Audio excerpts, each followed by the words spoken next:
Hello friends, आज मैं आपके साथ इकोनॉमिक्स और स्टैटिस्टिक्स का एक और टॉपिक लेके आया हूँ और टॉपिक का नाम है कैरेक्टरिस्टिक्स और features of index number. Very important topic, theory part में आ सकता है।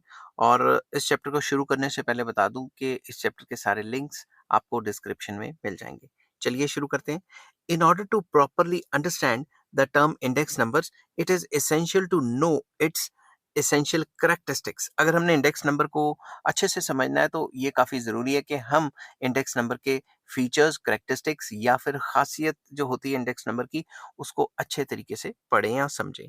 These characteristics are as under. Number one, measures relative changes. तो इंडेक्स नंबर का मेन काम क्या है? रिलेटिव चेंजेस को मेजर करना कि भाई पिछले साल के हिसाब से या बेस ईयर के हिसाब से इतना चेंज आया है। समझ की बात? इंडेक्स नंबर्स मेजर रिलेटिव और percentage changes in a variable और अ ग्रुप ऑफ वेरिएबल्स। तो इंडेक्स नंबर क्या करता है? इंडेक्स नंबर मेजर करता है कि पिछले बेस ईयर के हिसाब से करंट ईयर में रिलेटिव कितना चेंज आया है इन वन वेरिएबल मतलब प्राइस ऑफ कोई भी एक कमोडिटी, या ग्रुप ऑफ वेरिएबल्स में पिछले बेस ईयर के हिसाब से करंट ईयर में कितना चेंज आया है, कितने परसेंट में चेंज आया है, ये मेजर करता है index number. As index numbers are essentially averages, these numbers therefore describe the relative changes. क्योंकि इंडेक्स नंबर जो भी है वो एवरेजेस होते हैं, तो ये हमें बताते हैं कि रिलेटिव चेंज कितना आया है। वही बात मैं दोबारा दोबारा बोल रहा हूँ कि बेस ईयर के हिसाब से करंट ईयर में कितना चेंज आया है। ठीक है।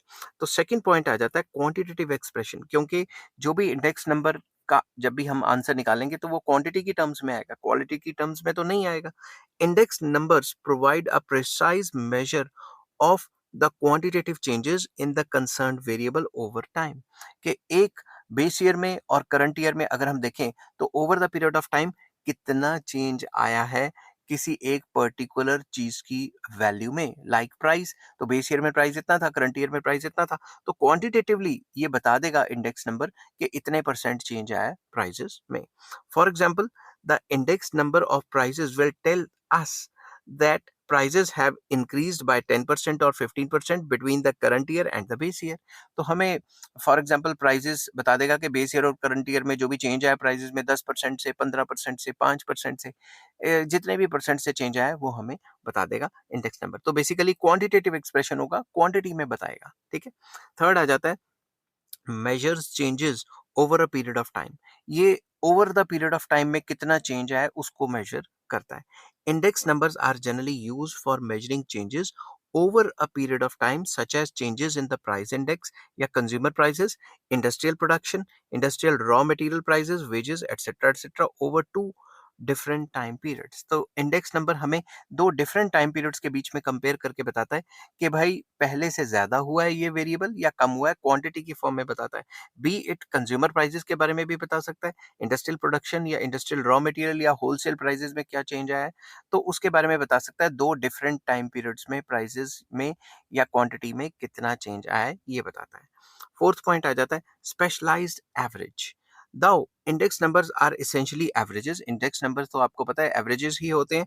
These are specialised averages. इनको स्पेशलाइज्ड एवरेजेस कहा जाता है क्योंकि index numbers can be used to compare situations where units of measurement and composition of series are not the same. तो बेसिकली इंडेक्स नंबर को हम वहां पे भी यूज कर सकते हैं जहां यूनिट्स आर नॉट सेम। जैसे कमोडिटी ए केजी में दी हुई है, कमोडिटी बी लीटर्स में दी हुई है, कमोडिटी सी मान लो डिस्टेंस की फॉर्म में मीटर या फिर मतलब सेंटीमीटर या किसी और फॉर्म में दी हुई है। तो समझ रहे हो आप, अलग अलग यूनिट्स में भी हम कंपेयर कर सकते हैं। That is why it is called a special average. In this sense index numbers are specialised averages, क्योंकि हम ये नहीं देखते कि सीरीज किस टाइप की दी हुई है, ये नहीं देखते कि भाई यूनिट्स कौन से दिए हैं, फिर भी हम एक गिवन टाइम पीरियड को दूसरे गिवन टाइम पीरियड से कंपेयर कर लेते हैं, इसलिए इसको स्पेशलाइज्ड एवरेजेस कहा जाता है। नेक्स्ट आ जाता है fifth point, capable of measuring changes in magnitude whose direct measurement is not possible. हम उन चीजों के मैग्नीट्यूड को भी मेजर कर लेते हैं कि कितना चेंज है, जिनको डायरेक्टली मेजर करना पॉसिबल ही नहीं है। Many a times the observed data is so complex and composite in character that it is not amenable to direct measurement. कभी-कभी हम हमारे पास जो डाटा होता है वो इतना कॉम्प्लेक्स फॉर्म में या कंपोजिट फॉर्म में होता है कि हम उसको डायरेक्टली नहीं पता लगा सकते कि कितना चेंज आया है। उस सिचुएशन में हम इंडेक्स नंबर यूज़ कर सकते हैं और देख सकते हैं कि कितने मैग्नीट्यूड में चेंज आया है। For example, in cases like changes in business activity, कि हमारे इकोनॉमी में बिजनेस एक्टिविटी पहले से बढ़ी है या कम हुई है, cost of living index, international terms of trade etcetera, direct measurements of changes is not possible. इन चीज़ों को हम डायरेक्टली मेजर नहीं कर सकते। In such cases index numbers can help, can be of help. मतलब ये काफ़ी इंपॉर्टेंट रहते हैं जब हमने ये चीज़ें करनी होती हैं, क्योंकि डायरेक्टली हमारे को मेजर करना मुश्किल हो जाता है कई चीज़ों को, तो हम इंडेक्स नंबर के थ्रू हम पता लगा सकते हैं कि कितना पॉसिबल चेंज आया है।